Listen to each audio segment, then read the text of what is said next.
Tenemos tres partes. Después compartiremos. Este es el primero, en el cual haré una breve exposición de algunos detalles que quizás por ahí no hemos abordado referente a las ideas de la muerte eh, en las principales religiones o las llamadas religiones o las grandes religiones. Y después de mi exposición, entonces dejaré un tiempo de preguntas o comentarios. En la segunda parte haré una breve exposición sobre las ideas del libro de Hans Kuhn, que nos va a servir como introducción para poder dialogar en torno a esas ideas. Y finalmente, pues quisiera presentar una iniciativa de ley fallida aquí en Guatemala, pero que puede recoger o que recoge algunos elementos que me gustaría analizar con ustedes referente a la muerte asistida. Entonces, esta primera parte, el cristianismo, pues bueno, nos ha servido prácticamente de marco referencial, puesto que es el contexto inmediato que tenemos, ¿no? Vivimos en países predominantemente cristianos. Y, mm, y bueno, pues creo que hemos hablado bastante en relación a ello. Quizás lo que debiéramos de remarcar es la idea de la resurrección como un elemento importante, si no es que es el más importante, dentro de la idea de poder trascender. Pero la resurrección, como lo hemos estado hablando en otras oportunidades, no es exclusiva del cristianismo, esa idea no es exclusiva del cristianismo, la comparten los judíos y lo comparten también los musulmanes.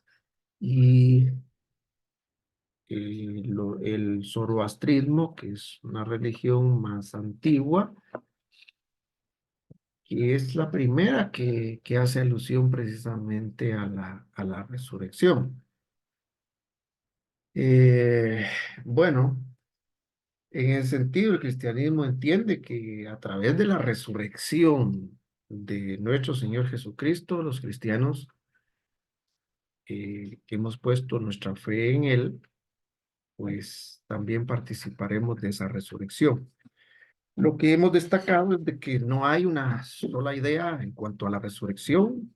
Hay un gran grueso del cristianismo que interpreta la resurrección hasta el final de los tiempos. Eso significa que quienes han muerto, pues están en una especie de sueño.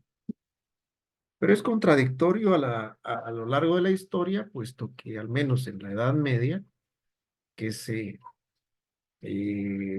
sostiene la idea del purgatorio, pues han fallecido, pues no están durmiendo, ¿no?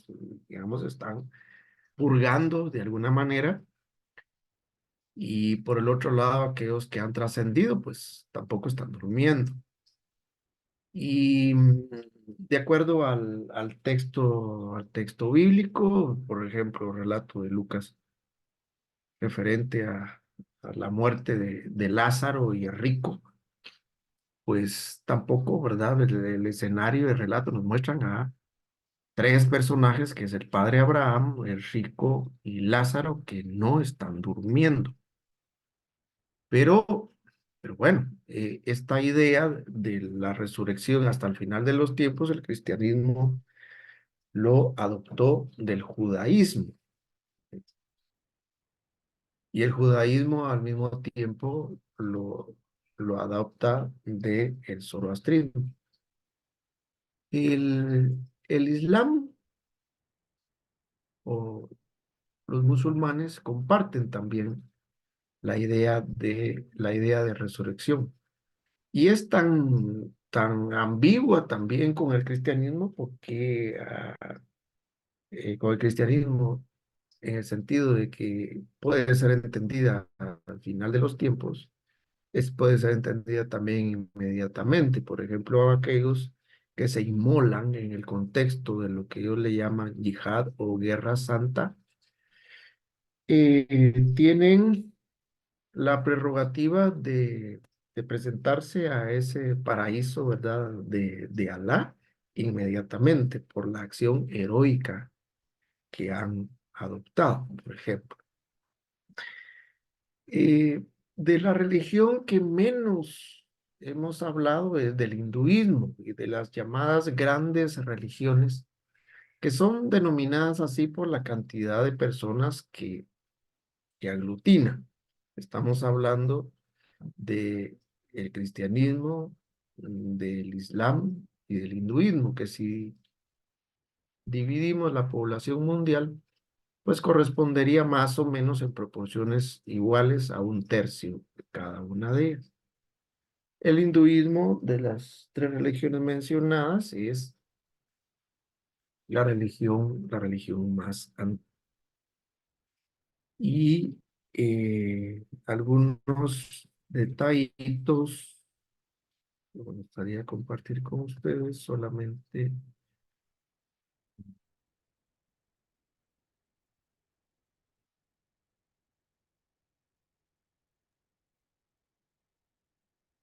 Por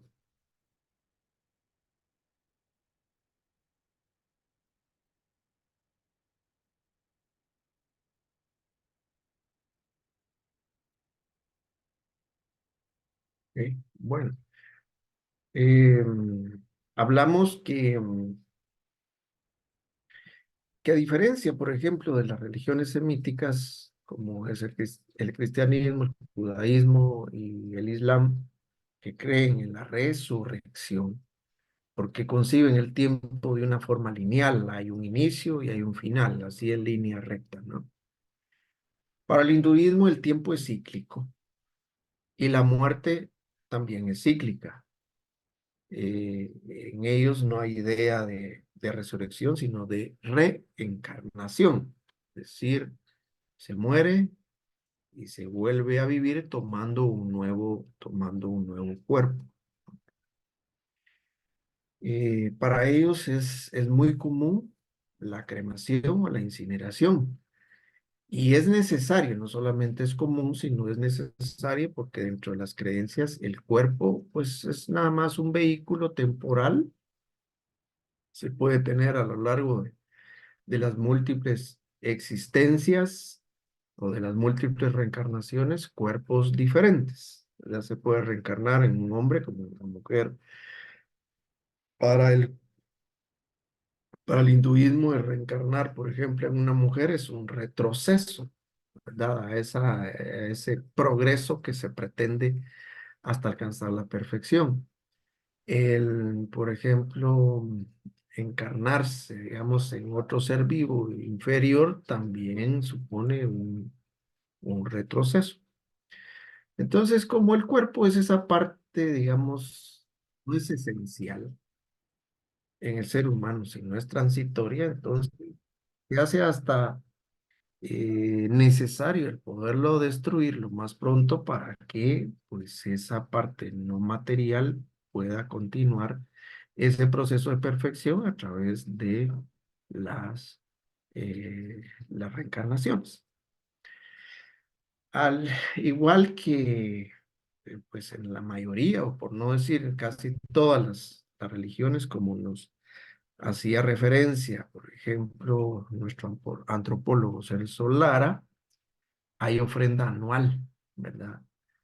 Eh, a los antepasados muertos, ¿verdad? Hay comida, ellos tienen comida de muerto, como esta de acá, llamada pinda, que es una bola de arroz y de semillas de sésamo. Con el propósito, es un ritual, con el propósito para que el fantasma o el espíritu del padre pueda salir del limbo y renacer. Entonces, a través de estas comidas de muerto, ese es el proceso. Pues hay lavatorios del cuerpo como procesos rituales, vestimenta de los mismos con telas y finas y de colores. El ritual en donde en el proceso de incineración el hijo mayor entrega el cuerpo del padre y el hijo menor recibe las cenizas. Dicho sea de paso, la participación de las mujeres en estas ceremonias es totalmente restringida.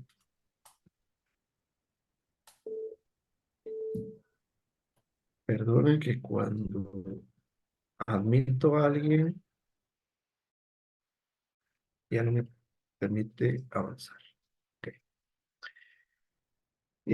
Previo a que una persona muera, es decir, en esa etapa de, pues, cercana a la muerte, hay procedimientos rituales, como por ejemplo, pues ven que la persona pues se ha desmejorado, en fin, presenta síntomas o signos, ¿verdad? De estar falleciendo. Entonces los familiares lo que hacen es bajan la cama al suelo, recitan oraciones, eh, y parte digamos, de manifestación de dolor o de luto, las mujeres, ¿verdad?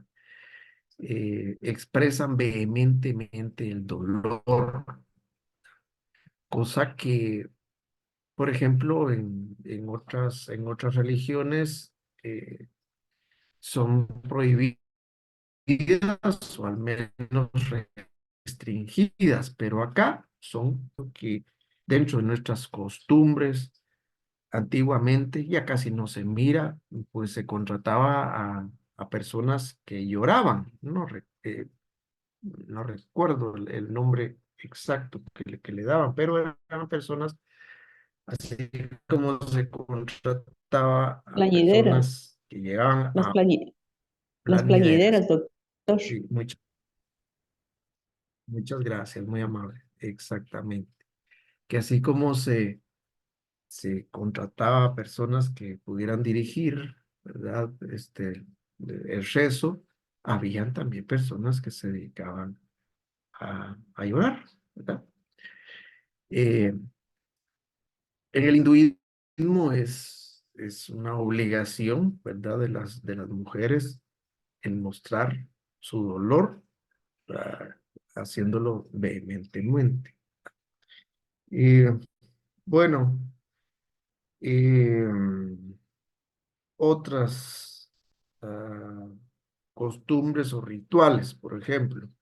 Si se trata de un hombre casado, la viuda despoja al cuerpo de los signos del matrimonio que llevan el cuerpo, lo entrega envuelto en un paño ritual a una mujer más joven, que no es necesariamente, digamos, con quien el difunto, digamos, empezará una nueva vida, ¿verdad? Sino es más bien un ritual en el sentido de que la vida continúa y que esa persona que murió, pues empezará un nuevo ciclo de vida en donde, pues lo más probable es de que conforme un nuevo matrimonio en esa nueva vida, ¿verdad? eh, Dentro de los rituales funerarios, el hinduismo es sin duda el que más días, ¿verdad? El que más días, digamos, o durante más días se lleva a cabo ese proceso funerario, que inclusive pueden ser 12 días, 12 días. Esto lo determina, ¿verdad? Los días lo determinan los sacerdotes, quienes pues también, ¿verdad? Consultan, por ejemplo, la astrología, ¿verdad? Hacen cálculos astrológicos para decir, bueno, ¿verdad? Tal día se va a terminar, ¿verdad? El proceso funerario, pero puede durar inclusive 12 días. Eh, y bueno, ya dijimos que se incinera, ¿no? Eh, del Islam del Islam que también lo hemos referido juntamente con el judaísmo cuando nos hemos referido a algunas ideas que comparten. Recordemos de que las tres religiones al menos comparten una porción, la primera porción de la Biblia, que nosotros los cristianos le llamamos Biblia, o para los judíos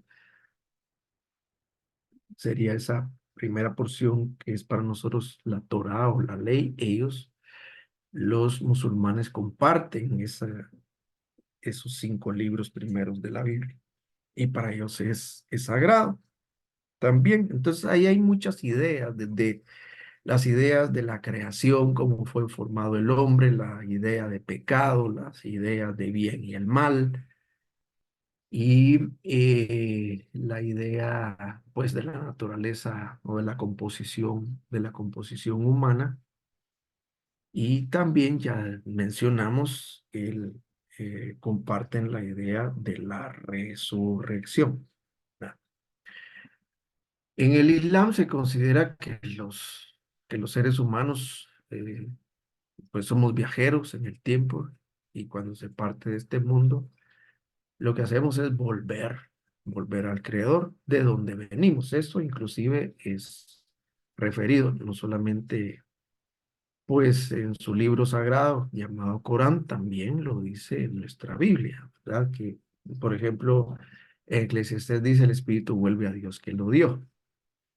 O como decía San Agustín, volvemos a nuestra casa, volvemos de donde hemos partido. Entonces, en ese sentido, pues eh, es la misma idea de judíos y la misma idea de cristianos que la idea de los musulmanes.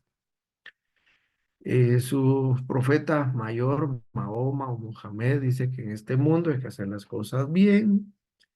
Pues entre las cosas que hay que hacer bien es ser piadoso, compasivo, justo, cumplir con todas las obligaciones, ¿verdad?, que un musulmán tiene.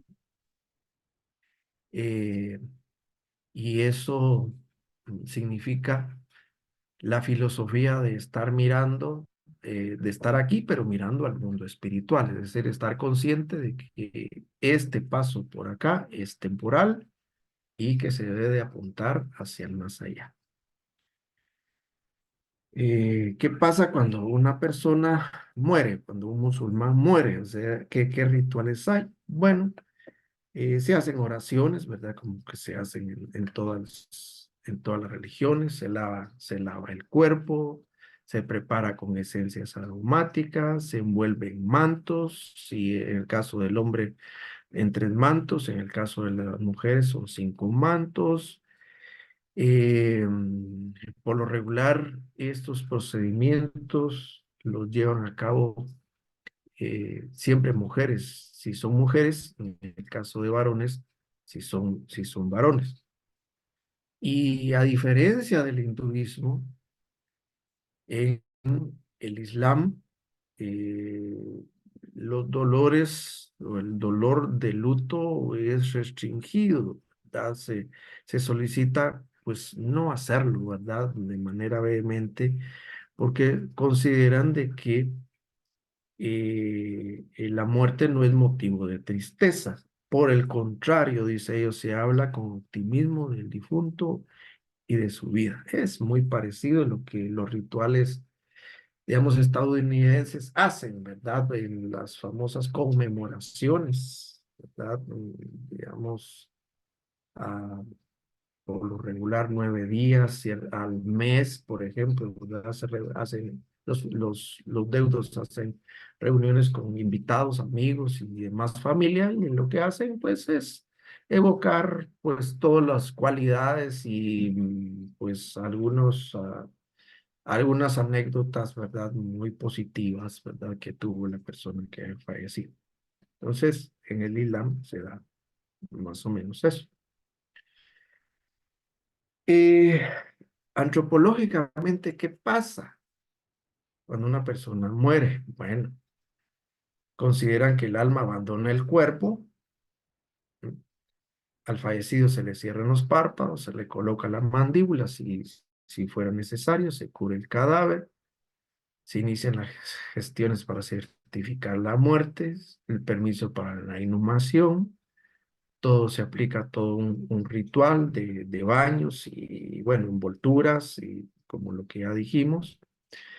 Dijimos que las personas del mismo género son las que pues llevan a cabo ese procedimiento, pues un ritual, ¿verdad? En cuanto al lavatorio, y se le prepara, ¿no? Se le prepara. Para los musulmanes el suelo es la morada natural de los difuntos. Es también muy diferente a las otras religiones semíticas, entiéndase judaísmo y cristianismo, que sepultan en féretros. ¿Sí?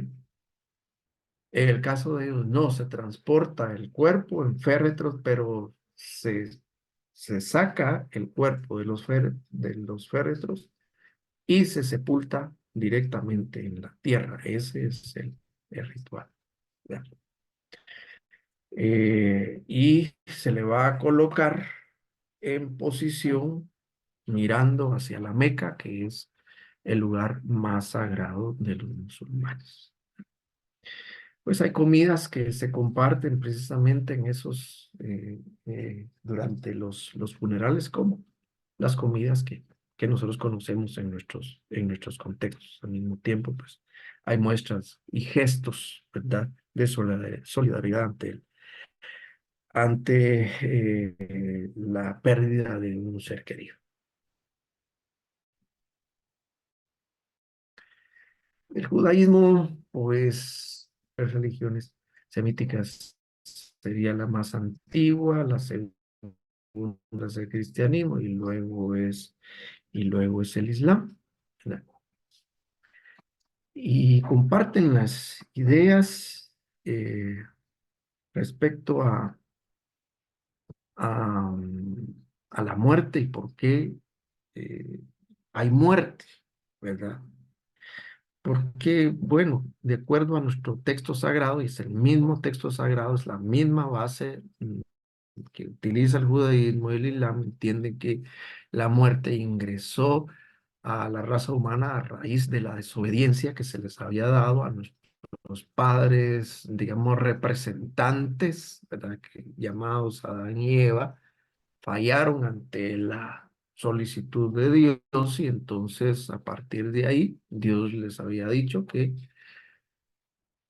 iban a morir y murieron, ¿verdad? No solamente, bueno, no murieron físicamente, al cabo del tiempo murieron, y esa también es parte de esa sentencia, el cumplimiento de esa sentencia, la muerte física, pero inmediatamente murieron espiritualmente, es decir, lejos, sin la comunión de Dios. Esa no obediencia es conocida como pecado. Se falla ante la ley o los preceptos de Dios. Eso es pecado. Y por lo tanto hay que remediar el pecado. El pecado es un obstáculo para poder trascender. Remedio para el pecado en el judaísmo es el cumplimiento estricto de la ley de Dios. Y por el otro lado, la prerrogativa de ser descendientes de Abraham. Dos ideas o dos creencias para poder superar la condición de pecado. En el cristianismo, esa condición de pecado eh, se supera poniendo la fe en el sacrificio en la cruz de nuestro Señor Jesucristo. Entiéndase como se entienda, si es a través del sacramento del bautismo, como lo entiende la Iglesia católica romana, si es a través de una confesión, como lo entiende las iglesias protestantes, por ejemplo, ¿verdad?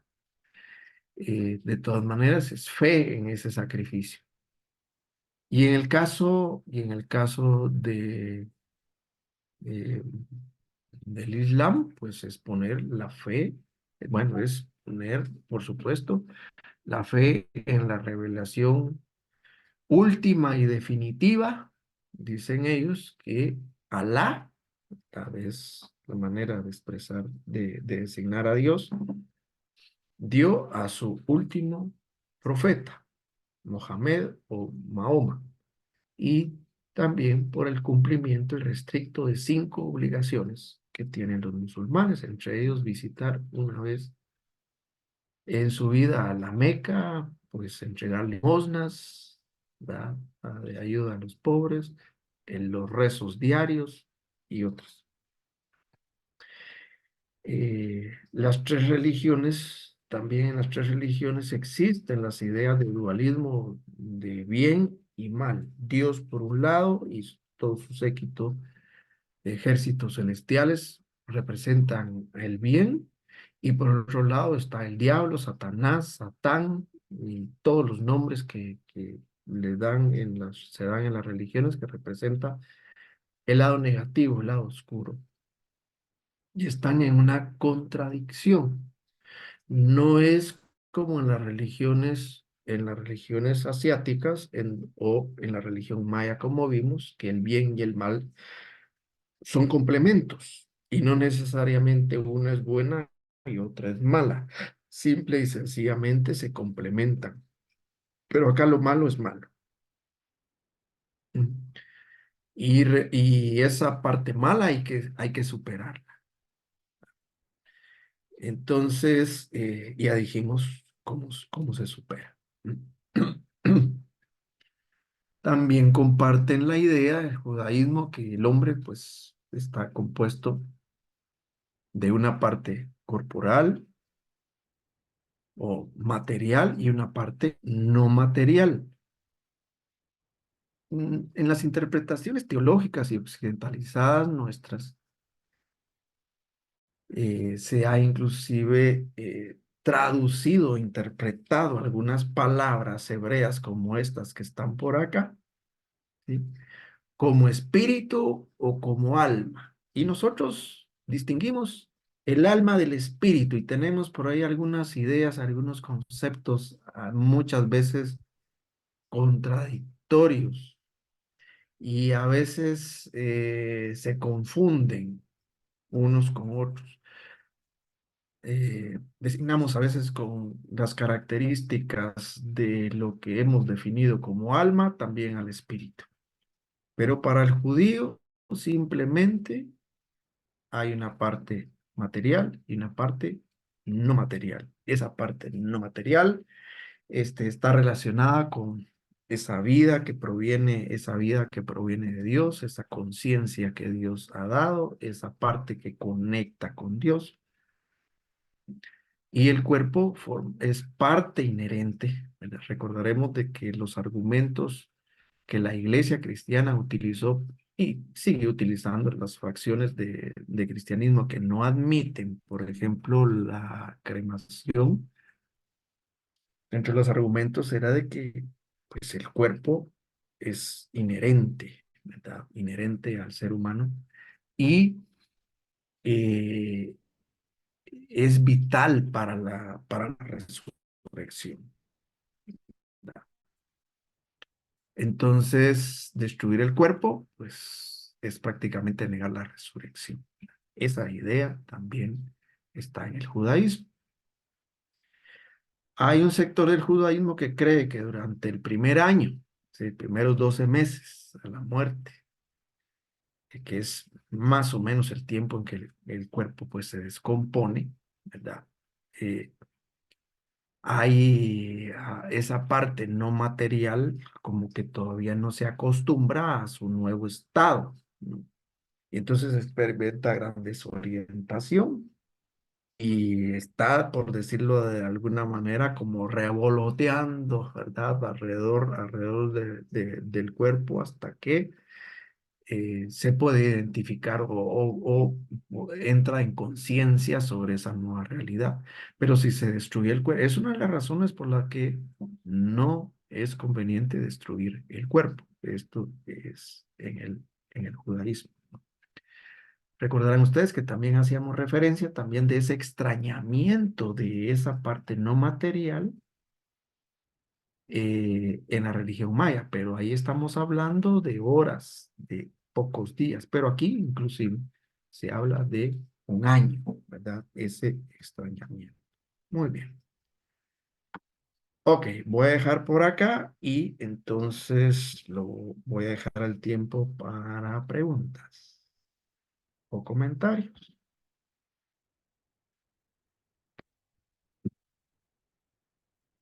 Buenas noches a todos, bienvenidos. Se fueron integrando.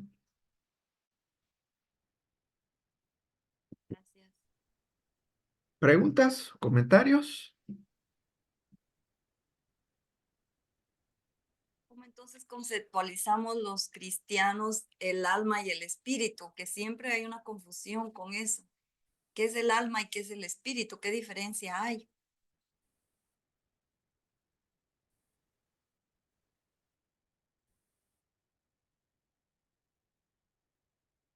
Lo perdimos. Se congeló entonces. Se Se congeló. Se congeló. Ah,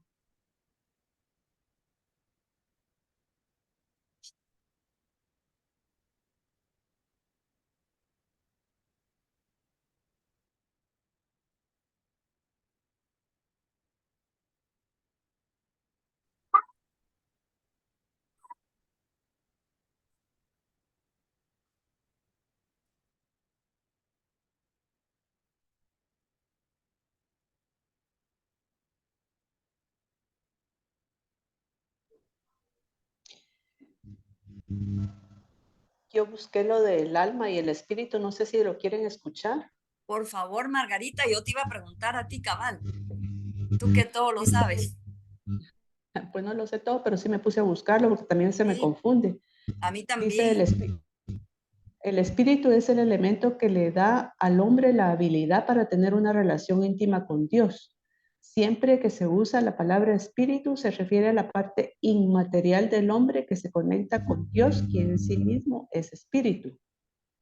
La palabra alma se refiere no solamente a la parte inmaterial del hombre, sino también a la parte material. A diferencia de que el hombre tenga un espíritu, el hombre es un alma. En su significado más básico, la palabra alma significa vida. Sí, alguien Eso me es lo que dice explicaba aquí. eso. Sí, de que el espíritu era el Espíritu Santo, el soplo de Dios que tenemos todo, y el alma era como la esencia de la vida, ¿verdad? Del cuerpo que tenemos. Así Sí, me lo habían explicado, cabal. Así, Margarita, yo quiere te dije decir que que tú sabías. quiere decir que cuando nos morimos, lo que nos abandona es el alma, ¿verdad? Lo que se El va alma es el alma porque es la vida. Sí. y el espíritu. Dice, También. en lo que sería yo que es lo que se va contigo, no, el alma se va contigo, o es lo que sale, aquí ¿no? en lo que Sí. busqué dice cuál es la diferencia entre el alma y el espíritu del hombre. Ajá. Dice, el alma y el espíritu son los dos principales aspectos inmateriales que la escritura atribuye a la humanidad. Puede ser confuso intentar distinguir las diferencias exactas entre los dos. La palabra espíritu se refiere solo a la parte inmaterial del hombre. La raza humana tiene un espíritu, pero nosotros no somos un espíritu. Sin embargo, en la escritura, solo los creyentes, aquellos en quienes habita el Espíritu Santo, se dice que están espiritualmente vivos. El espíritu es el elemento que le da al hombre la habilidad para tener una relación íntima con Dios. Siempre que se usa la palabra espíritu, se refiere a la parte inmaterial del hombre que se conecta con Dios, quien en sí mismo es espíritu. Y la palabra alma se refiere no solamente a la parte inmaterial del hombre, sino también a la parte material. A diferencia de que el hombre tenga un espíritu, el hombre es un alma. En su significado más básico, la palabra alma significa vida. Eso. Gracias, Miriam. Gracias. Y al final, si nos ponemos a pensar, entonces es que el espíritu siempre va a estar con nosotros porque tenemos una conexión directa con Dios a través del espíritu. Y el alma, pues nos abandonará en el momento de la muerte, porque al final si el alma es vida, en el momento de la muerte el alma nos abandona, ¿verdad? Y nuestra conexión seguirá con Dios. Pues eso es lo que yo me explico, ¿verdad? La conexión seguirá con Dios a través de esa parte inmaterial que es el alma, que nos abandona, que abandona el cuerpo físico, ¿verdad? Yo no sé si me estoy haciendo bolas, pero así lo entendería yo, Sí, ¿verdad? así también. Así tendría que ser. Sí, gracias. Gracias a las dos. Porque siempre está esa duda, habrá que explicar. Y algunos le dicen es lo mismo, o sea, es lo mismo, pero hay diferencia en Pues todo caso. hay diferencias, sí, sí. Y leyeron el libro de Hans King, lo pronuncian algunos, otros Kyung y otros Kung. Así que Sí, lo leí. Sí. Sí, yo también. Es un libro, yo pensé que iba a ser fácil de leer, pero a mí no se me hizo fácil, fíjense. Me costó en el sentido de que me hacía pensar demasiado. Leía un párrafo y me quedaba dándole vueltas a lo que estaba diciendo. Es bastante, siento que es bastante profundo, ¿verdad? No, no es así fácil de leer como pensé que iba a ser. Son 70 y pico de páginas, se lee rapidito. A mí me hizo pensar mucho. Yo no sé si ustedes saben, pero acaba de morir una nieta política hace el 20 del mes pasado. Se murió.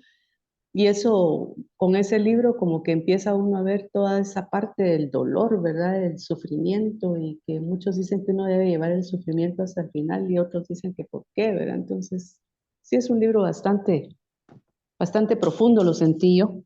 sí, y toda la razón de lo que dijiste el otro día, porque que la eutanasia al final, los médicos bajo de agua, escondidamente, aunque sea ilegal, sí lo realizan, porque tú tenés un familiar que está sufriendo grandes dolores, uno, si lo van a tener dormido, al menos aunque sea sedado, que no esté sufriendo dolores, ay, pues es de pensársela, ¿verdad? O si es uno mismo el que está teniendo grandes dolores, porque sí, he tenido yo pacientitos que sí, les ponen morfina, se las van poniendo gradualmente 3 veces al día hasta que se van apagando. Y esa sería una eutanasia, ¿verdad?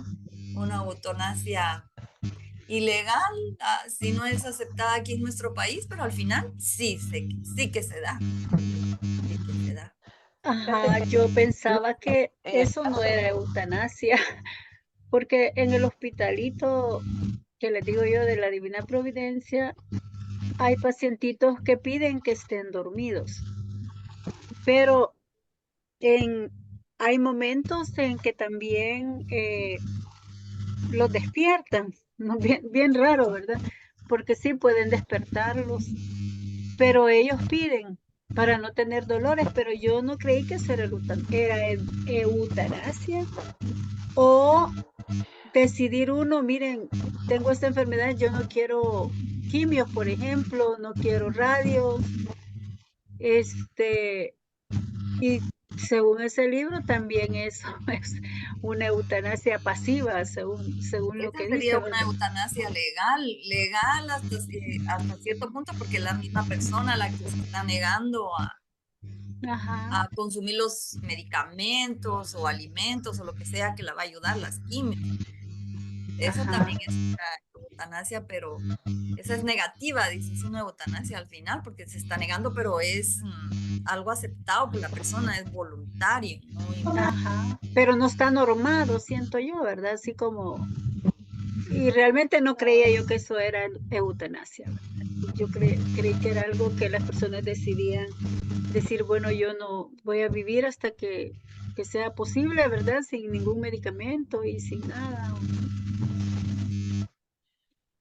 complejo siento ese que libro. es Pero también repetitivo, yo sí. tengo la opinión de ver también la parte del dolor del paciente también, ¿verdad? Porque hoy recordemos que tienen a veces enfermedades terminales y, por ejemplo, han tenido pacientes con esclerosis múltiple. Entonces, en algún momento necesitan de la morfina o necesitan de algún medicamento. Perdonen, ya volví. Complicado. Nos quedamos con la pregunta de la diferencia de alma y espíritu, ¿verdad? Por ahí estamos. Ok, bueno, les decía que les iba a compartir una conceptualización que es, digamos, quizás la más popular.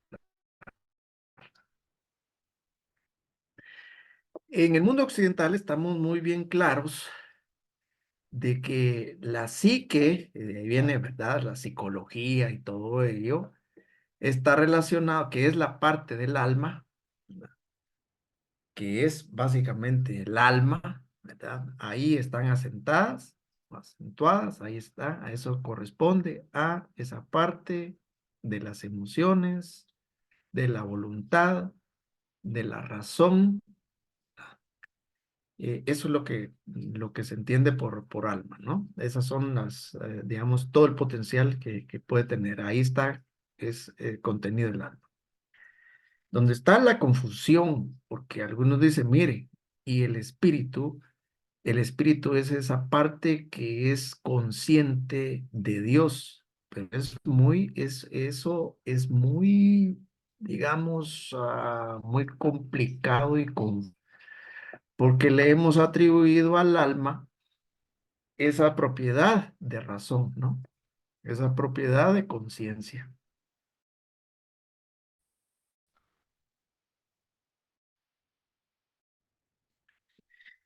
Filosóficamente, el espíritu es esencia. Seres humanos. Tengo problemas de conectividad. Así es de que si me vuelvo a ir, por favor, me tienen paciencia. Eh, Entonces, simple y sencillamente es esencia. Nosotros entendemos en el cristianismo de que efectivamente, pues, somos derivados de Dios, por decirlo de alguna manera. Dios es el ser por excelencia y ha dado ser a lo que, digamos, Él designó como seres, ¿no? Por ejemplo, seres vivos.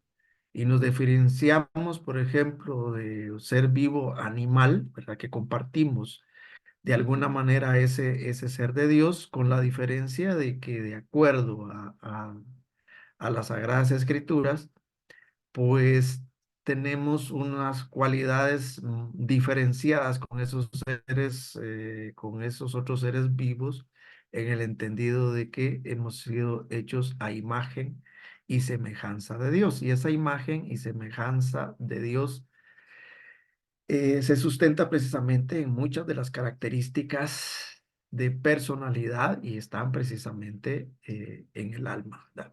Entonces, el espíritu es sencillamente esencia. Sin embargo, las confusiones en relación y las incongruencias, diría yo, en relación a qué pasa cuando una persona muere, por ejemplo, en la idea más generalizada de que, pues, en ese sentido, pues, el cuerpo deja o cesan todas las funciones vitales, se descompone y todo el proceso que conlleva. El alma está como en una especie de adormecimiento y el espíritu vuelve a Dios, dice. Pero fíjense que esa idea, en realidad, a pesar de que está ahí en la Biblia, es una idea no precisamente, digamos, ni judía, aunque está, digamos, en Eclesiastés. Eso se escribe por ahí por el siglo III antes de Cristo, y es una idea que en filosofía y relacionada a las religiones se llama nihilismo. Las ideas, por ejemplo, de de nuevo volver y ser fusionados con el ser, por ejemplo, que existe en la religión hinduista, o el llegar a no ser, eso es nihilismo. El nihilismo como filosofía se va a desarrollar aquí en Occidente en el siglo XIX a través de las ideas de Schopenhauer, pero ni el cristianismo, ni el judaísmo, ni el cristianismo entienden, por ejemplo, que el ser humano o en el ser humano haya excesiones o descomposiciones a la hora de morir. Porque, a ver, el ser humano es ¿cómo decirlo? Para no redundar.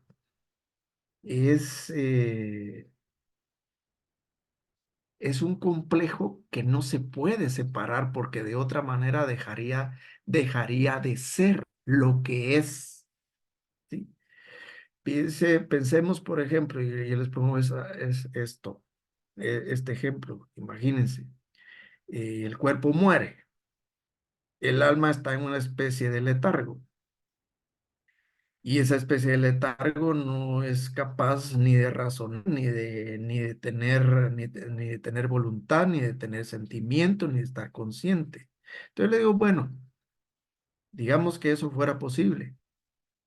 Pero yo les digo, a ver, entonces, ¿cómo se formuló el purgatorio como un estado de purificación? ¿Cómo entonces entender el pasaje de Rico y Lázaro en donde es un rico que está negociando, es decir, tiene razón, apela a los sentimientos y a la voluntad, por ejemplo, del padre Abraham, está consciente de que lo que hizo no fue bueno y quiere lo mejor para su familia, etcétera? ¿Cómo es posible eso? Entonces, yo les digo, o no sabía nuestro Señor Jesucristo o nos dio una gran mentira. Eh, eh, ¿Cómo entonces? Bueno, entonces no es congruente, les digo yo, porque a diferencia de los cristianos que entienden la resurrección inmediatamente, ¿sí? Entonces, que toman como base, por ejemplo, de ese pasaje de Lucas y pasaje del Apocalipsis, por ejemplo, donde yo digo, miren, evidencian que nadie duerme, ¿sí? Eh, en donde las almas, ¿verdad? Donde los muertos, donde aquellos que ya han trascendido por el martirio que han sufrido, por ejemplo, no están durmiendo. Por el otro lado, les digo yo, si el espíritu vuelve a Dios que lo dio, como una idea nihilista, entonces el espíritu, digo, el espíritu de cualquier ser humano volvería a Dios, ¿sí? Y en la resurrección, manejando las ideas de resurrección, digamos que es hasta el final de los tiempos, y que el ser, los tres elementos del ser se descomponen o se separan de alguna manera, por así decirlo. Entonces, en el momento de la resurrección, Dios tiene que devolver el espíritu. Y si el espíritu realmente es lo que está consciente de Dios, lo que tiene conciencia de Dios, Dios le devolvería a un espíritu que tiene poca capacidad de conectarse con Dios o de ser consciente de la realidad de Dios a aquellas personas que han sido unos desalmados, unos tiranos, lo peor que ha habido en la humanidad, etcétera. ¿Cómo es posible que Dios pueda devolver algo malo si volvió a él? En fin, yo hago todo ese tipo de reflexiones, demostrando la imposibilidad de ello, ¿verdad? Por lo tanto, en realidad, y volviendo a su pregunta, y se comparte que el alma es precisamente lo que posee esa parte del ser humano que posee. Ustedes los psicólogos Si aquí hay psicólogos, entiende que esa parte llamada psique está precisamente acá. ¿Sí? Para los griegos estaba en el estómago. Era visceral, estaba ahí. Para los judíos estaba en el corazón. Entonces, se traduce, digamos, hay muchas ideas en torno a razonar, en torno a la voluntad, en torno al sentimiento, inclusive en torno a la comunión con Dios, estar precisamente en el corazón, lev o levav, ¿verdad? Corazón. Pero para un griego estaba en el estómago, ahí está. Y hoy la ciencia ha comprobado que esas facultades están acá, ¿no? Ahí está la psique, esa es el alma, ¿sí? Y el espíritu, hablando, digamos, filosófica y teológicamente, es esencia, es ser. Pero no se puede separar porque, o sea, en el momento en que yo deje de ser, porque esa parte volvió a Dios, yo ya no soy. ¿Sí? Yo ya no soy. Y es contradictorio a el sentido de la resurrección que como cristianos manejamos. Por lo tanto, el espíritu es simple y sencillamente esencia, pero no entes, inclusive con nuestra propia fe, con lo que nuestro Señor Jesucristo vino a, digamos, a reelaborar, porque recordarán ustedes que en el funeral o pasado ya el tiempo funeral, Lázaro va y entonces de resucitar, las hermanas le recriminan, le dice, Señor, acordaste si hubieras estado aquí, mi hermano no hubiera muerto. Y el Señor le dice, no hay problema, el que cree en mí no morirá, sino que de cierto vivirá. Pero ella les dice, Señor, ustedes los rabinos, ustedes los maestros nos han enseñado.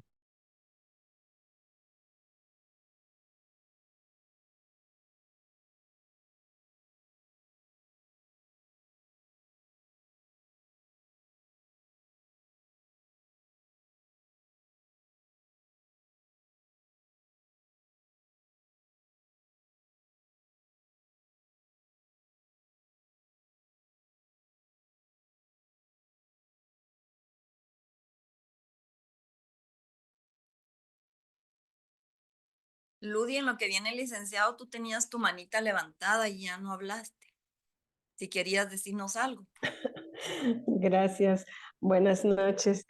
Sí, con respecto a lo que estaban hablando, me parece bastante puntual lo que estaba leyendo Margarita y también la otra compañera de El Salvador.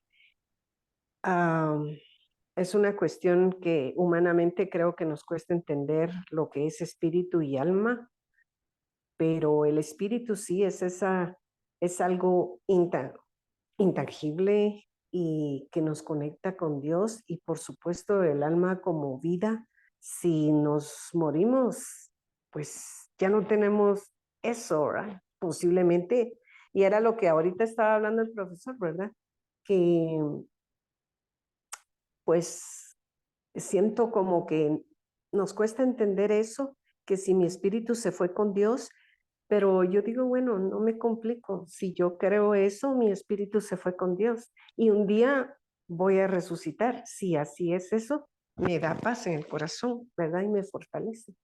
Entonces, es un tema muy interesante y complicado.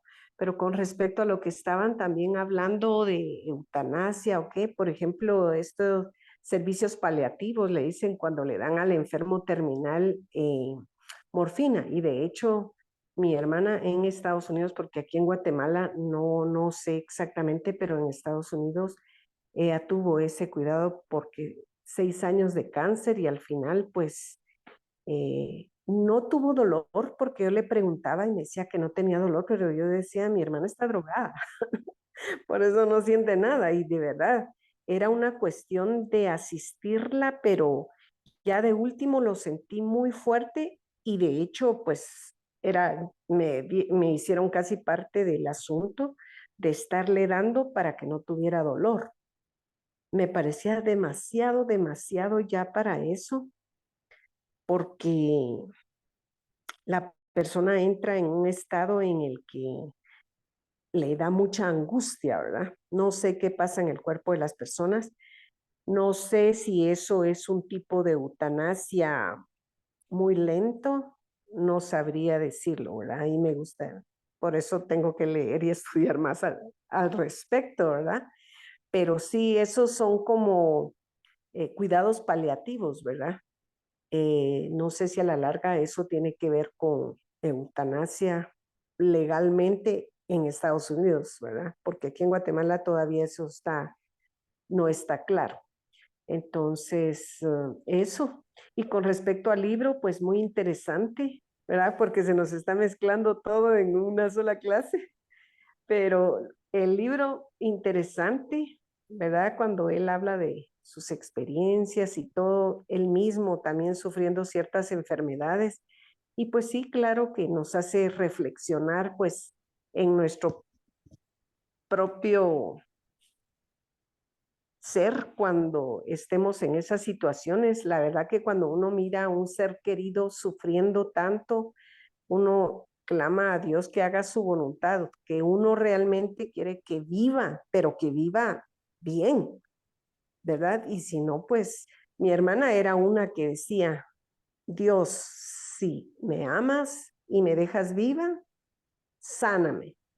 Pero si me amas y tú sabes que yo no voy a estar bien, llévame. Porque era un dolor muy profundo que sentía en su alma, creo yo, porque en el cuerpo ella me decía que no tenía dolor. ¿Verdad? Entonces es una cosa complicada. Entonces leyendo el libro, pues sí, como decía Margarita, es como de reflexionar en cada una porque las experiencias son variadas y cada persona, ¿verdad? Puso ahí, según él, en algún extracto del libro, ponía lo que las personas le decían en sus cartas, ¿verdad? Cómo realmente ellas tomaron esa decisión y cuál fue la razón y que para ellas, pues, como que fue agradable morir de esa forma. Entonces es de pensarlo, ¿verdad? Por nuestra cultura, la forma que pensamos aquí en Guatemala principalmente, ¿verdad?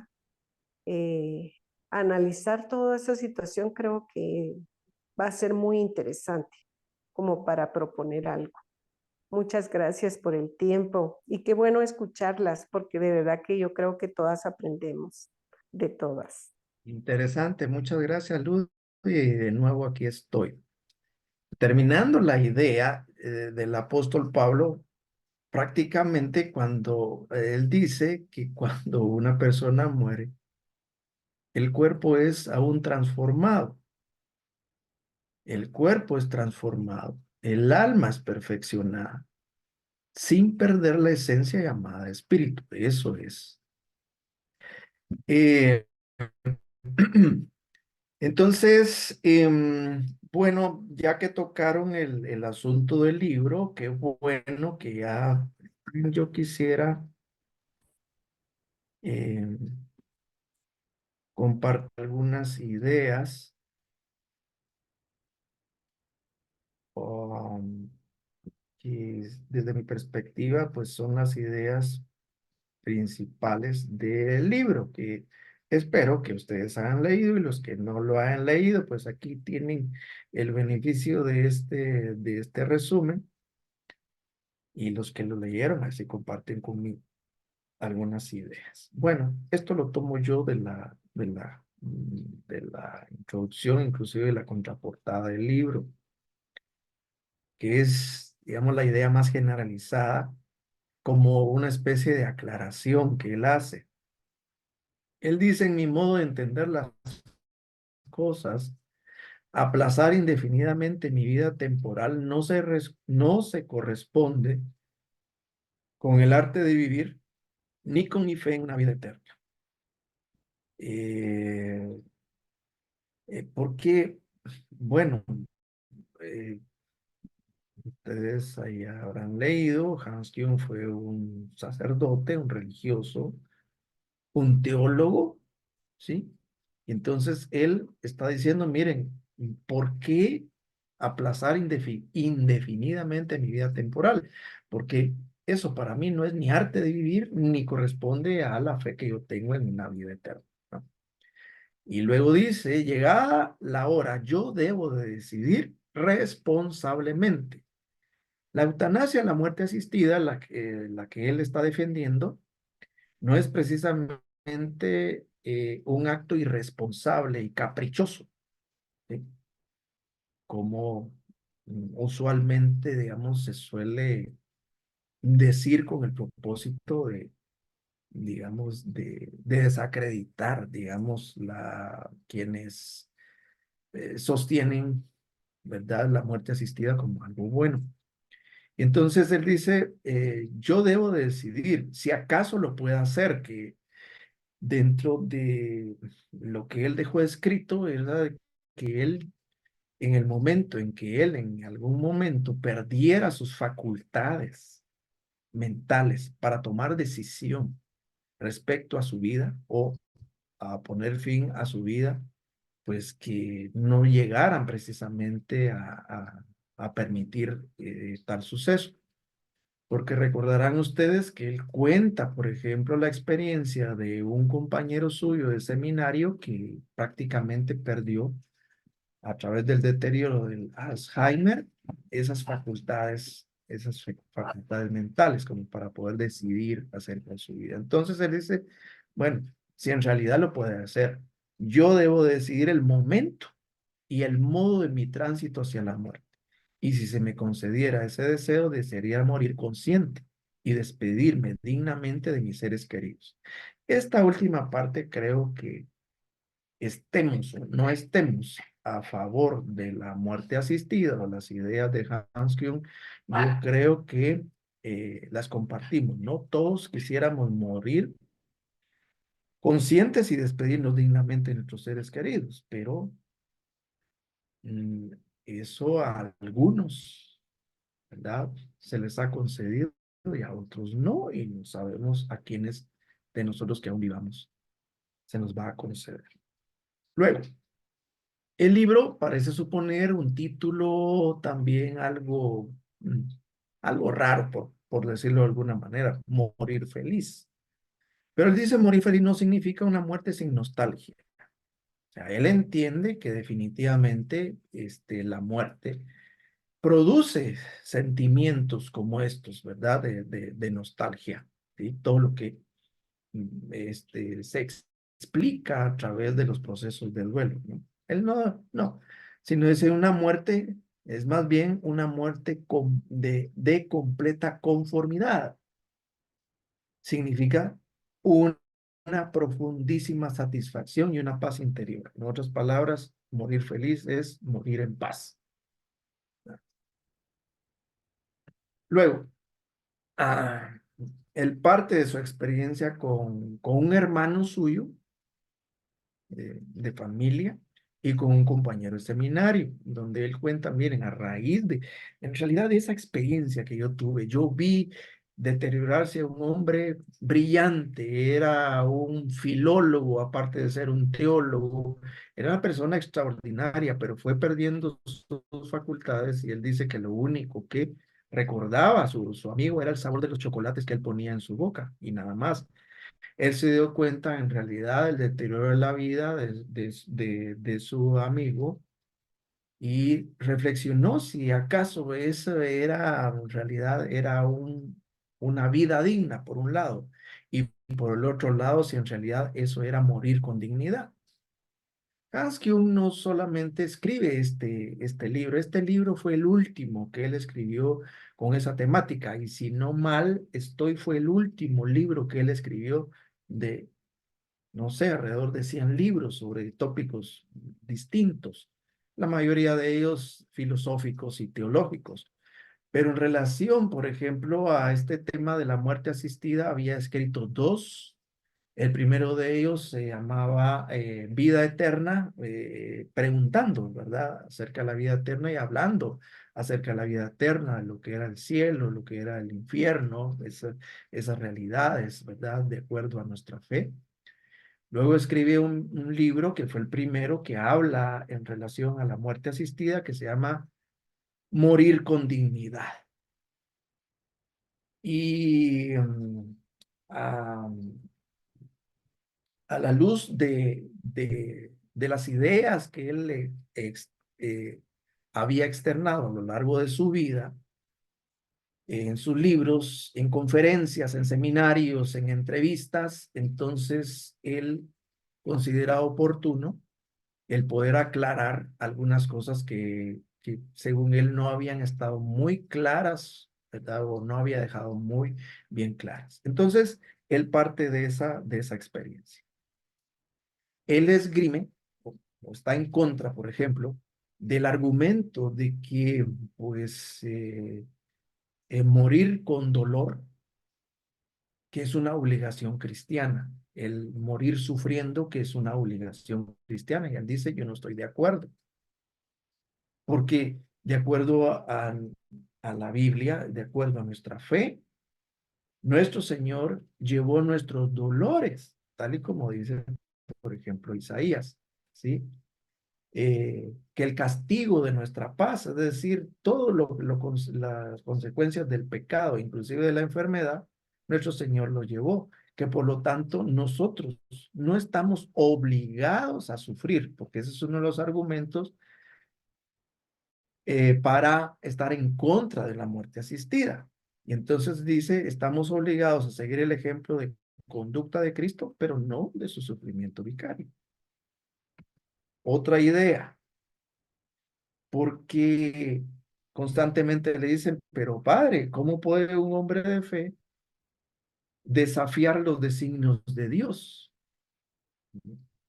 Porque usted no sabe, padre, si acaso sea el propósito de Dios.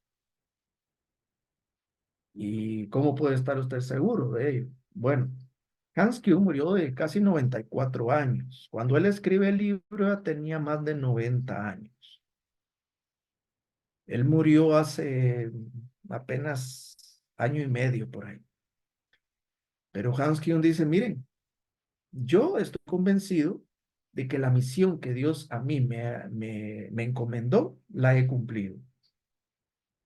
Y la única razón por la que yo me aferrara a esta vida, aún con mis mermas de salud y aún sufriendo corporalmente por alguna enfermedad o alguna situación, yo estaría dispuesto a seguir viviendo para cumplir esa nueva misión de Dios. Pero hasta acá yo he cumplido esa misión, por lo tanto, no encuentro más razón si, por ejemplo, me aquejara alguna enfermedad por la cual yo voy a sufrir o quede sin mis facultades para vivir dignamente y consecuentemente morir dignamente. Que este es un punto fundamental, ¿no? Este es un punto importante que, por ejemplo, que las personas no saben qué hacer, por ejemplo, si desconectan o no desconectan, por ejemplo, a un familiar, ¿no? Pero en este caso no es, aunque es una muerte asistida, técnicamente no se llama eutanasia, se llama eugenesia. Pero volviendo al tema de la muerte asistida o eutanasia.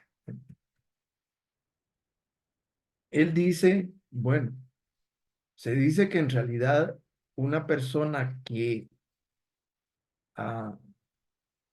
admite un procedimiento para que le ayuden a morir es una especie de suicidio. Y que inclusive es condenado en la Biblia. Y que por lo tanto es Dios el que da la vida y es Dios la que la quita. Pero él es osado al decir, miren, la Biblia guarda silencio, al menos no condena los suicidios de Sansón ni de Saúl, ¿verdad? Recordemos de que Sansón inclusive le pide a Dios fuerzas para llevar a cabo venganza de sus enemigos y al llevar a cabo ese acto prodigioso, pues se pone entre dos columnas que sostenía aquella edificación y mueren sus enemigos y muere él también. Es una especie de suicidio en la que, en todo caso, Dios pues lo ayuda a llevar a cabo. Y en el caso de Saúl, pues después de ser herido fuertemente, ¿verdad? Él pide a su escudero que le pase su espada y él se abalanza sobre la espada para morir. Entonces, al menos él dice, al menos la Biblia guarda silencio al respecto. Otro de los argumentos y el que había mencionado desde el inicio. La fe cristiana en la vida eterna frente a la temporalidad, ¿no? ¿Por qué restringir la existencia en este mundo? Si esto es breve, porque el cristiano cree en una vida eterna, ¿sí? Entonces, ¿por qué aferrarnos a esta realidad? Y si había sido osado diciendo que al menos la Biblia guarda silencio respecto al suicidio, esto es el pensamiento más osado que él presenta en el libro, porque dice asistir a un moribundo aliviándole el sufrimiento, es decir, a través de una muerte asistida. Por supuesto, ese es su argumento principal. Dice, eso es mostrar piedad y es también el deseo de Dios. Por lo tanto, la piedad cristiana y el amor de Dios se manifiestan en una muerte asistida. Ok, esas son de las ideas principales que yo recogí del libro. Margarita tiene la mano, adelante, la mano alzada, adelante. Doctor, perdone, en una de las partes en que usted habla de que él pues sufrió, no sé si al final del libro leyeron que él sufrió un problema serio de salud y que fue asistido por médicos para poder salir adelante de esto, ¿verdad? Yo siento que al final él, si lo vemos desde el punto de vista de creencia en Dios, al final él no contraviene todo lo que ha dicho porque acepta de cierta manera la ayuda de los médicos. ¿Por qué razón? Porque deja pasar el momento exacto en que él debe decir, no me asistan, no me ayuden, déjenme morir, ¿verdad? Que hubiera sido una muerte asistida. Pero a él se le pasa ese momento y para mí se le pasa ese momento porque estaba terminando este libro que fue lo que leímos, ¿verdad? No había sido todavía publicado, necesitaba ese último paso. Entonces, veo la voluntad de Dios ahí también, ¿verdad? Tú te has de morir en el momento que yo crea conveniente que te mueras. Todavía te falta parte de un proyecto que tienes a medias, ¿verdad? Yo lo veo desde ese punto de vista, tal vez no es, es muy, muy personal, pero yo sí lo veo así, ¿verdad? Ok. Bueno, ¿qué opinan ustedes? ¿Comparten las ideas del autor o no? ¿Cuáles sí, cuáles no? ¿Qué les llamó la atención? En fin, Mayra, adelante. Ujú. Mire, lo que más me llevo del libro es que cada persona es responsable de su propia vida y por ende de su propia muerte. Y lo más interesante es que uno haga consciente eso y lleve ese tema a conversación en sus casas, pues. Porque en una situación, y como él lo plantea en los libros, eh, que tengamos un familiar que en una situación que no pueda decidir, qué sé yo, que tengamos que desconectar, qué sé yo, o que está conectado a un aparato y que nosotros tengamos que tomar esa decisión, me parece muy difícil, porque es decisión mía y yo no sé si era su voluntad o no, o quiero yo prolongar su existencia y ya le toca irse. Entonces me parece que es una oportunidad que nosotros tenemos ahorita, y esta es una conversación que tengo, que ya tuve, bueno, de que estoy estudiando esto, ya tuve con mi suegro, con mi mamá, mira, ¿qué es lo que tú quieres en una situación? Te da una parálisis, te da un ACV, ¿qué quieres? ¿Tú quieres continuar? ¿No quieres? ¿Quieres que te cremes? ¿No quieres? ¿Me entiendes? Sí, Porque me parece demasiado, o sea, lo más difícil es que no sea la decisión, que yo sea yo la que tenga que tomar la decisión por mi mamá o por mi esposo, es lo que me parece lo más complicado. Que en el libro lo llama testamentos vitales, pero no es algo que nosotros culturalmente tengamos. O sea, la gente no tiene, en situación de que yo se quede vegetal, ¿qué se hace? No, la gente, bueno, no le gusta hablar de esto, pero me parece sumamente interesante y en relación a la eutanasia, eso es algo que es como muy difícil de juzgar. Yo hay que estar como en la posición de cada persona si es lo correcto o no es lo correcto. Cada quien tiene su propia vida. Y yo tuve la oportunidad ayer que vi la historia de Jack Kevorkian. No sé si ¿ha escuchado de él? Un médico Ajá. estadounidense que practicó la eutanasia en los años 90 en Estados Unidos, en el estado de Michigan. Y es una película que hizo Al Pacino. Y la vi precisamente porque cuando vi que la estaban pasando y dije, no, quiero ver qué es lo que pasó. Y en Michigan no se condena el suicidio asistido, no es condenado. Entonces, por ende, este médico logró ayudar a más de 130 personas a morirse Ya. durante los años 90. Pero, y cuando lo intentaban enjuiciar, como él grababa la entrevista de la persona antes, porque tú te quieres suicidar, porque entonces grababa cada persona, ese material él lo usaba en los juicios y obviamente cada persona exponía y nunca lo lograron condenar. Pero Ya. él quería que en Estados Unidos se implementara la eutanasia como en otros países de Europa y quería Ujú. llevarlo a la corte. Y al final él aplicó no un suicidio asistido, sino que él mismo aplicó la inyección para poder llevarlo esto a la Corte Suprema y es lo que cuenta la historia y al final por eso sí lo enjuician y él pasó 9 años en prisión porque ahí no logró zafarse de la ley porque dijo, mira, en realidad fuiste tú que inyectaste a la persona y no lograste, y no fue que lo asististe, pues, no fue un suicidio asistido, pero mismo caso, pero ante el dolor, lo que más me impresionaba, que ante el dolor la gente decía sí, o sea, ante el dolor de las personas todo el mundo decía sí, él hizo lo correcto. Cuando no Ya. estaban los testimonios de los familiares y de los que la gente pasaba, ahí fue que lo enjuiciaron y llegó ahí 9 años preso, el médico. Ok, ok. Muchas Ujú. gracias. Lorena, adelante. Gracias. Las voluntades anticipadas, que es lo que dice Mayra, eso tan importante, ¿verdad? Que lo tengamos claro, al menos si no ante un abogado, por lo menos con la familia, que la familia sepa que es la decisión de su ser querido, de ya no más, ¿verdad? Que si es una eutanasia positiva o activa o negativa, ¿verdad? Que ya no quieran tomar sus medicamentos, lo que platicábamos hace un rato, que sea decisión, ¿verdad? Y lo que decía Hans Kuhn era de que él, si llegara a perder, ahí sí que su mente, sí, porque él estaba enfermo de Parkinson.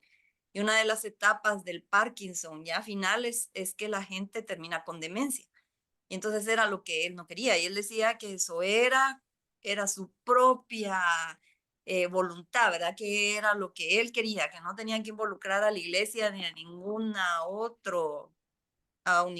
entidad de la iglesia o asociación a la que él perteneciera, sino que era su decisión porque él quería morir con dignidad. Porque una persona con una demencia, aunque uno le ponga suero, aunque se les dé alimentación con gastrostomía por el estómago, una sonda gasogástrica, la persona no va a vivir más de 56 días y ya es el final de su vida. Entonces, si se le pone hidratación, si la familia siente que eso es lo mejor porque le da tranquilidad a la misma familia, está bien, pero eso no le va a ayudar. Las personas ya no tienen sed, ya no tienen nada, pierden totalmente. Con una demencia ya no hay voluntad de nada, ya no. Entonces ni siquiera los antibióticos ya no son indicados cuando una persona está en ese estado. Eso era lo que él decía en su persona. Y yo creo que al final él no recibió asistencia, si recibió la asistencia médica no era lo que él negaba, porque Muchas veces lo sacaron de varias emergencias médicas, pero ya no tuvo la eutanasia. Yo creo que él murió ya porque le tocaba morir, ¿verdad? Eso, y sí, lo que dice Mayra tan importante de que tengamos nuestras voluntades anticipadas, aunque sea con nuestra propia familia, ¿verdad? De decir, no quiero que me pongan, que me vayan a intubar, que me vayan a hacer nada, que me haga vivir un poquito más de tiempo y con sufrimiento y el desgaste de la familia. O como decía alguien más, si me van a hacer quimioterapia y de todas maneras yo sé que esto ya no me va a ayudar, mejor vivamos nuestros últimos momentos, gastémoslos en ser felices y en estar juntos. Ahora, cuando hay dolor, definitivamente, y yo también con un ser querido diría, por favor, o lo tienen sedado, que es una sedación creo que no es eutanasia, ¿verdad? Solo que lo tengan dormido y se despiertan, lo que decía hace un momentito la compañera, pero ya que lo tengan sin dolor y que le vayan poniendo morfina en ya cantidades más fuertes y que eso le va a provocar que ahí sí que los órganos y todo su sistema se vaya paralizando, yo pienso que él tenía toda la razón, porque no se vale ver sufrir a alguien y si uno tuviera ese dolor, no le gustaría estar con un dolor insoportable. Pienso, el libro nos deja mucho que pensar y gracias por hacerlo leer porque nos amarra a otra literatura de él que nos hace pensar como católica que soy, como cristianos y la verdad, y gracias por la aclaración de lo del alma y el espíritu también. Muy bien, Gracias. muy bien. ¿Alguien más quisiera opinar? Ludi, adelante.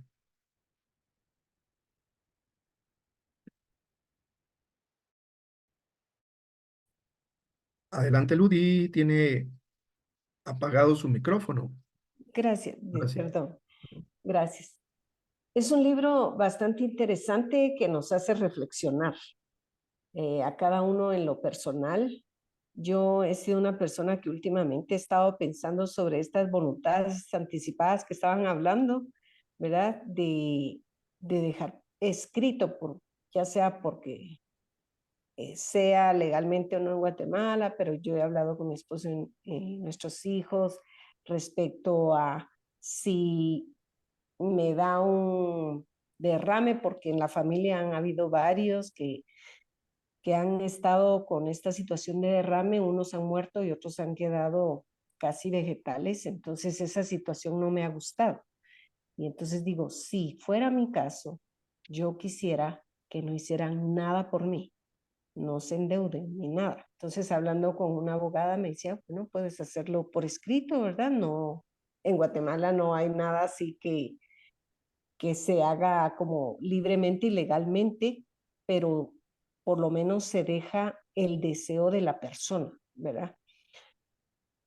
Hasta aquí no sé si eso se puede hacer en Guatemala, pero ese sería mi deseo. Pero leyendo el libro digo, pues sí, y como también decía el autor, que esto de la eutanasia no tiene nada que ver con un desdichado, él decía, ¿verdad? Un desdichado suicidio arbitrario, porque hay responsabilidad en esta situación. No es que se haga deliberadamente, sino que debe ser responsablemente esa decisión, ¿verdad? En tanto el momento como la forma en la que la persona debe morir, principalmente si hay dolor y él hablaba también de la situación que a él no le gustaría que los demás lo vieran así, que ya no coordinara sus pensamientos, algo así entendía yo, ¿verdad? Como le pasó a su amigo. Qué tristeza para él ver a su amigo así, una inminencia y de repente ya es casi alguien como desconocido. Entonces él también nos dice en el libro, ¿verdad? Que el fin con el que escribió el libro, ¿verdad? Que podamos entender su punto de vista respecto a la eutanasia y que es como una aclaración y una profundización en este asunto, ¿verdad? Por eso él escribió este libro para hacernos ver eso y creo que es muy importante porque de alguna manera leerlo nos abre los ojos y el entendimiento como para reflexionar e investigar un poco más del asunto. Muchas gracias. Muy bien, muchas gracias, Ludi. Johanna, adelante. Muchas gracias, doctor. Buenas noches, compañeras. Buenas noches. Un libro muy interesante, definitivamente, que nos hace reflexionar, pensar y hasta cuestionarnos quizá nuestras formas de creencia eh, y las bases que tenemos para ellas. Un poquito para aclararle la duda que tenía Ludy sobre si es legal en Guatemala dejar un documento. Yo soy abogada y no tenemos un documento en Guatemala donde podamos dejar por escrito, no me traten, no me desconectenme o cosas como esas. Sin embargo, es curioso porque yo tuve en mis manos un documento de las personas que son testigos de Jehová y ellos no aceptan transfusiones. Entonces, prácticamente están aceptando, pues, de alguna forma, la eutanasia, si no hubiera posibilidad de salvarlos, a menos que necesiten un trasplante. Me llamó la atención porque es un documento donde ellos manifiestan que de acuerdo a su creencia religiosa, ellos autorizan no tener una transfusión sanguínea. Si al momento de ser operados fuera necesaria. Cuando yo lo vi, me llamó la atención porque es un documento que ellos han redactado como iglesias y nosotros como notarios lo que hacemos es autenticar la firma y los hospitales los tienen como valedero. Entonces me llamó la atención y dije, oh, bueno, quizá más adelante se pueda hacer un documento en el cual te diga, si quedo en estado de coma, por favor no me entuben, o de acuerdo a mi creencia religiosa, algo parecido como eso. Pero los testigos de Jehová sí tienen ese documento y los hospitales sí lo aceptan Sí, por el respeto a la creencia religiosa. sí, Pero es interesante correcto. todos estos temas. Sí, es correcto. Sin embargo, la opción que hay es les transfunden plaquetas en lugar de sangre, si lo llegaran a necesitar. Sí. Bueno, no estoy muy segura porque las plaquetas al final es la composición de la sangre. Sí, pero sí lo hacen, le digo, porque mi esposa trabaja en el Hospital Nacional en el laboratorio y esas son las opciones. Esa es una de las opciones. Sí, Bueno, sí, sí. Sí, sí. pero la sangre como tal, si no la aceptan. De No, hecho, por la creencia de que el alma está en la sangre. exactamente. De hecho, yo tuve una prima que falleció precisamente por eso, porque ellos eran testigos de Jehová y tuvo una operación que en realidad no era una operación tan invasiva, sin embargo, empezó a perder sangre, no aceptaron la transfusión y falleció. Sí, claro, claro. Glendy, muchas gracias, Johanna. Gracias. Glendy, Buenas adelante. noches a todos.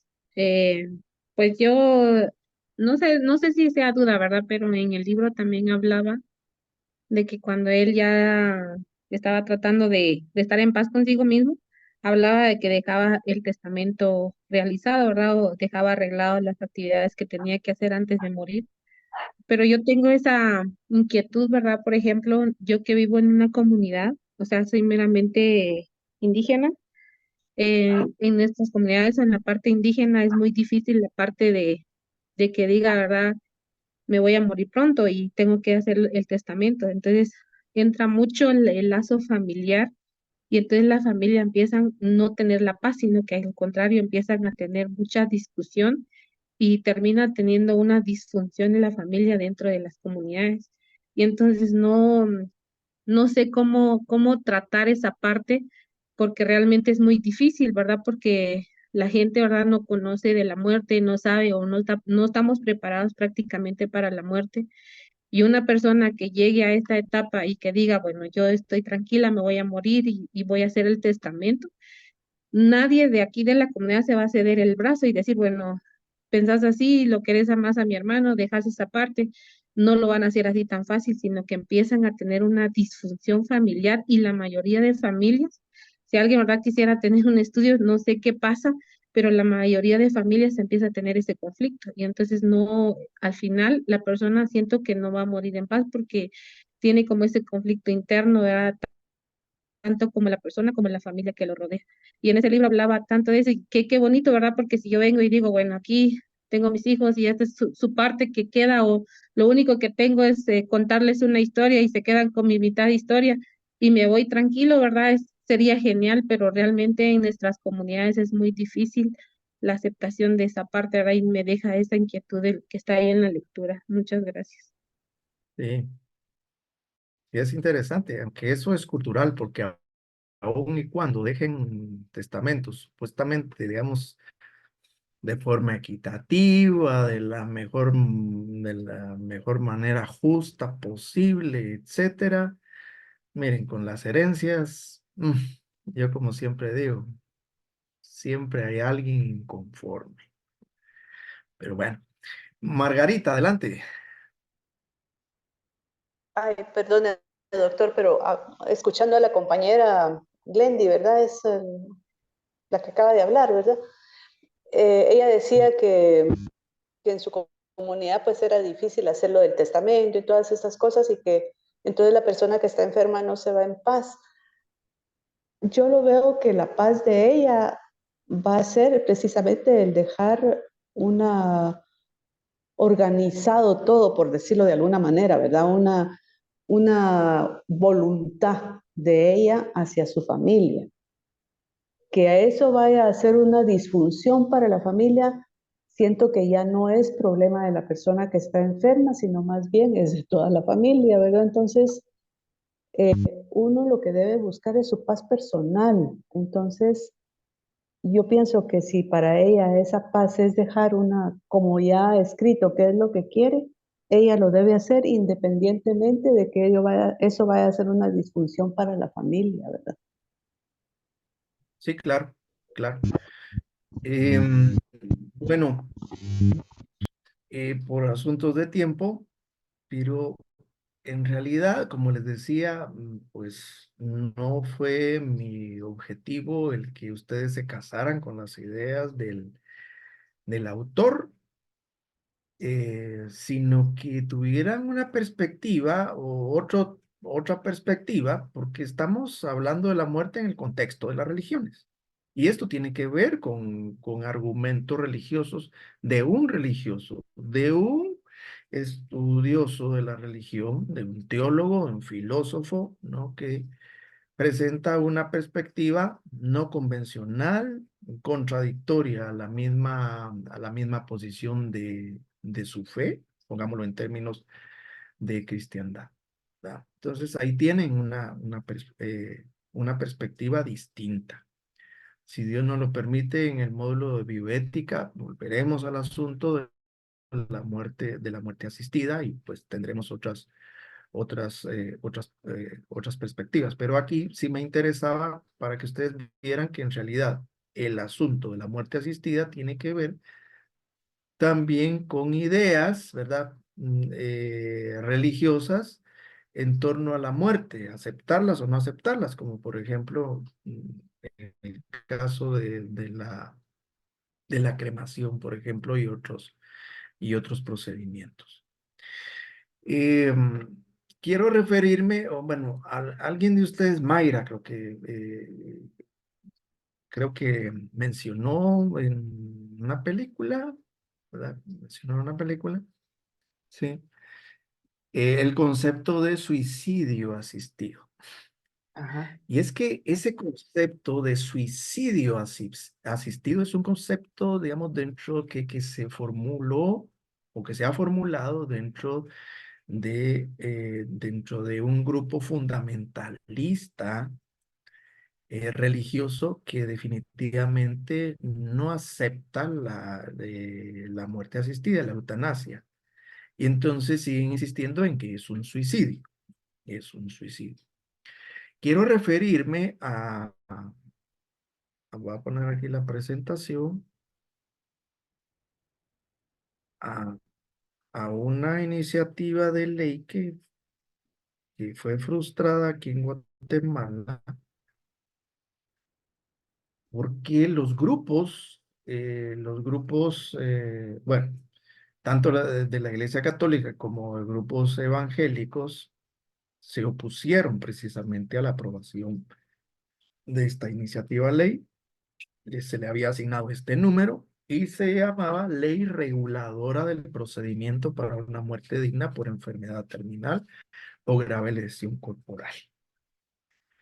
Entonces, dentro de los aspectos legales, lo que se contemplaba era reformar el aspecto penal, el Código Penal, para que en realidad, por ejemplo, los profesionales que asistieran a una persona que se acogiera a esta ley, pues esas acciones no fueran tipificadas como homicidio, ¿verdad? Como homicidio, que en este caso es, digamos, una persona que asesina a otra, ¿no?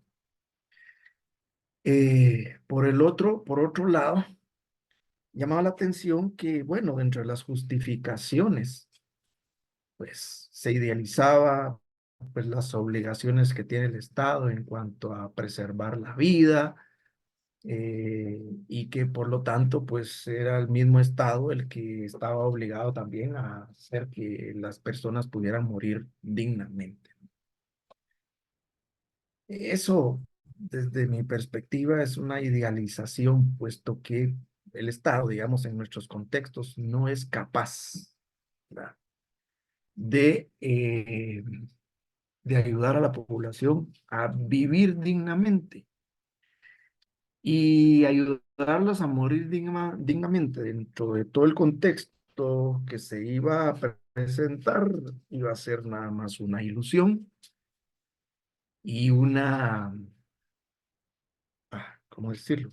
Y un privilegio de quienes pudieran pagar por un procedimiento de esa naturaleza, porque aunque se prevé de que iba a ser el Estado el gestor de todo ello, como suele suceder con, por ejemplo, la asistencia médica o los servicios de salud que tendríamos derecho todos los habitantes en un país. En realidad, pues el Estado no es precisamente el mejor gestor de esos servicios, y los que tienen cómo pagar en lo privado, pues lo hacen, ¿no? Y entonces lo mismo iba a suceder con ella. Era una de las críticas que dentro de un grupo de teólogos profesionales y académicos discutimos en su momento.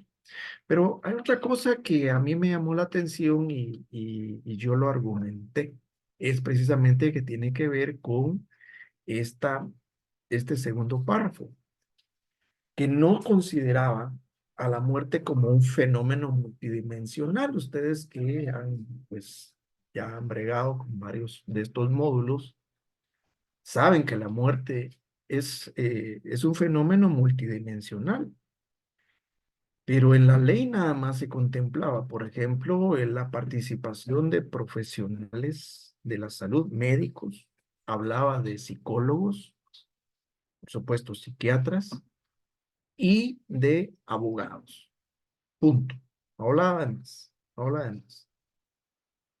No consideraba, mucho menos los tanatólogos, los ministros de culto, por ejemplo, pues entendiendo que nuestro país, ¿verdad?, es multicultural, que predomina la religión cristiana, pero también tenemos cosmovisiones múltiples, ¿verdad?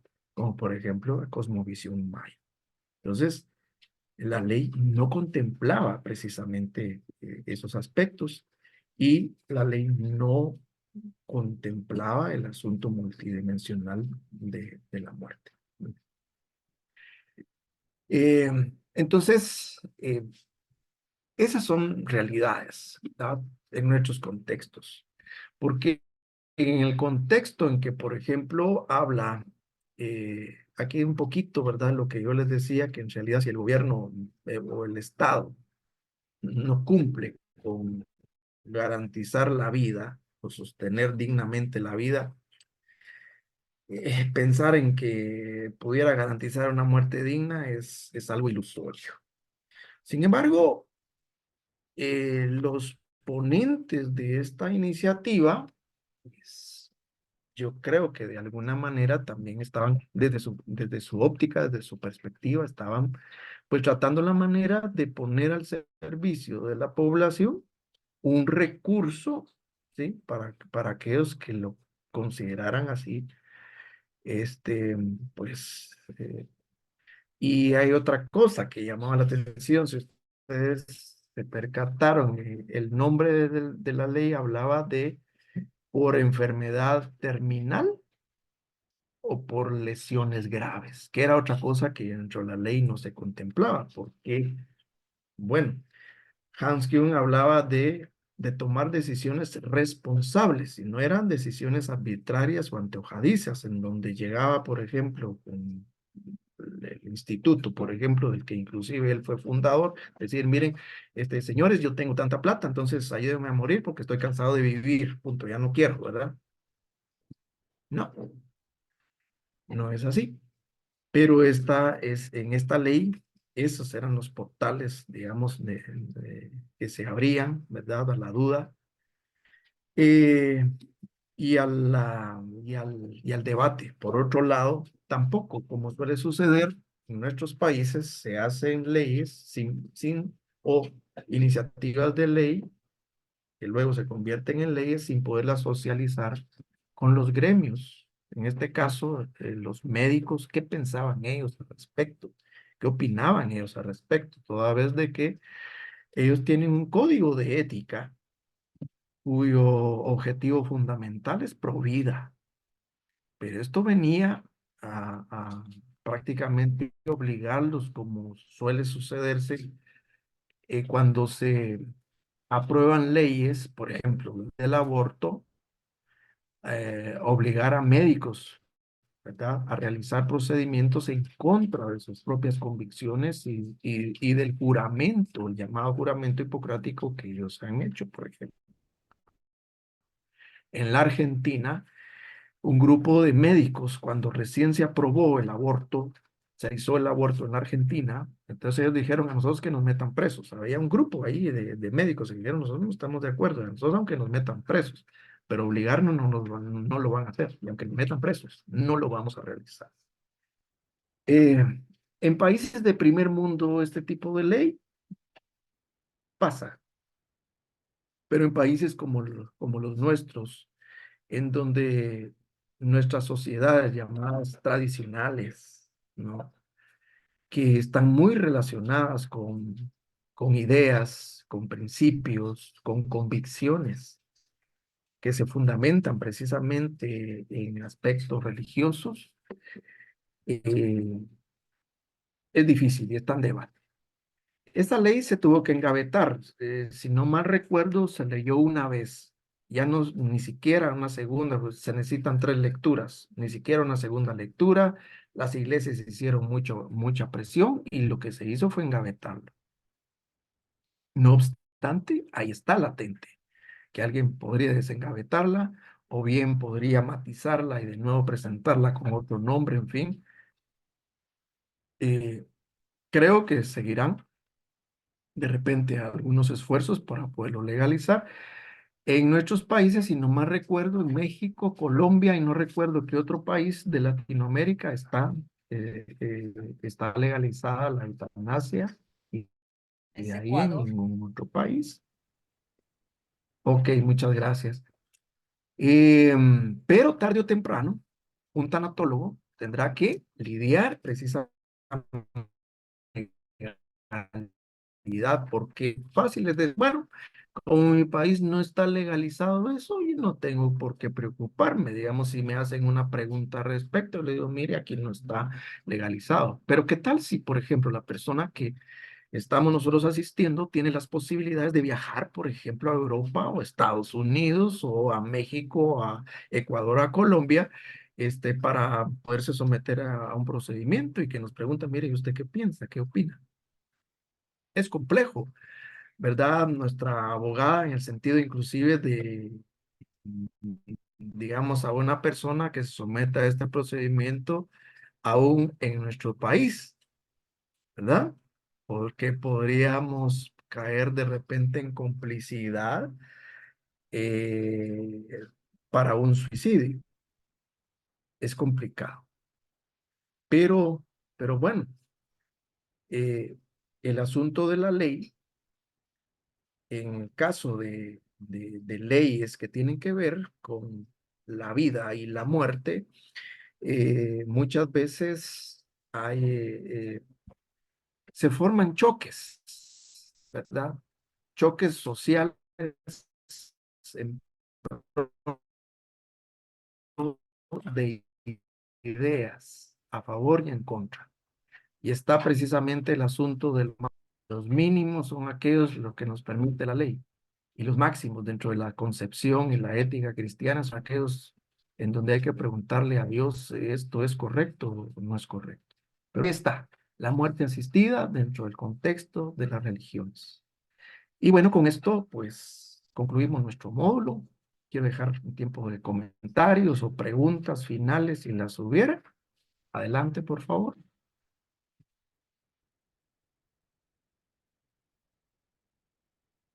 Y si no hay, pues despedirnos, pues espero no decirles adiós, sino hasta pronto, si es que nos vemos por ahí en otro módulo. Para mí fue un gusto y un placer haber compartido esta experiencia con ustedes. Les deseo lo mejor. Gracias, Muchas gracias. muy amable.